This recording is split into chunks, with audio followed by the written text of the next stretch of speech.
Vigilante morre após ter o pescoço cortado por uma linha de pipa. A morte de Alessandro Cardoso Rodrigues é mais um trágico exemplo da impunidade que permeia o Brasil, especialmente em crimes que envolvem a vida humana.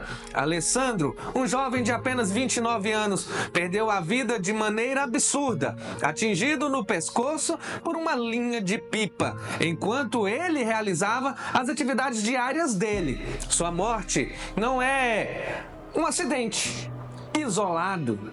É o reflexo de uma cultura que banaliza a perda de vidas.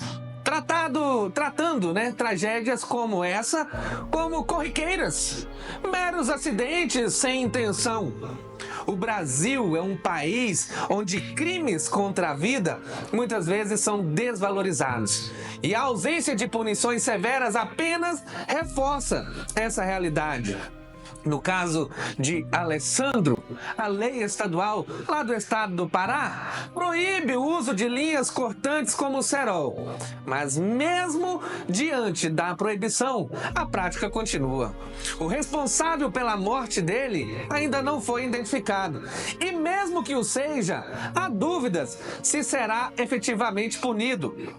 A legislação penal brasileira, de competência exclusiva da União, ainda engatilha na criação de mecanismos que realmente responsabilizem quem coloca vidas em risco com o uso dessas linhas assassinas. O projeto de lei de número 402 de 2011, que visa criminalizar o uso e a venda de cerol e linhas cortantes, ainda está em tramitação, mais de uma década após a sua proposição.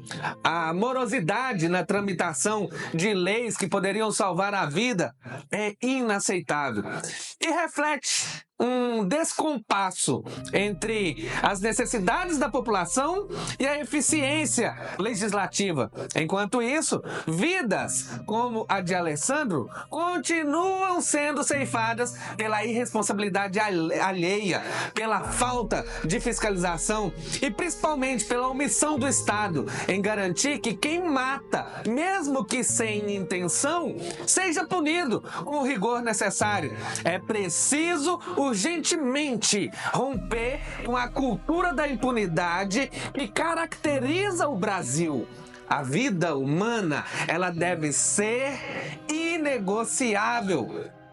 E qualquer ação que a coloque em risco, seja por imprudência, negligência ou desrespeito à lei, deve ser tratada com a seriedade que merece. Alessandro não é apenas mais um número nas estatísticas. Sua morte deveria ser um chamado à ação para que outras vidas não sejam perdidas da mesma forma, sem punições efetivas e uma mudança na mentalidade coletiva.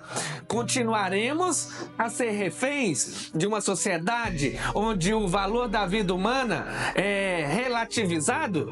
Soltar pipa é uma brincadeira? É assassinato. A notícia, relatada com clareza, imparcialidade e total responsabilidade. Informações atuais do Brasil e do mundo que impactam o nosso dia a dia, narradas com fidelidade sem deturpar os fatos ou manipular ideias. Sem tagarelice e sim reflexão. Jefferson Sputnik, o jornalista que conquistou a confiança da sociedade com o uso da verdade, por mais que ela tenha sido manipulada antes de ser transferida para a população. Seja você leitor, ouvinte ou telespectador, pode contar com quem lhe representa. Jornalista Jefferson Sputnik.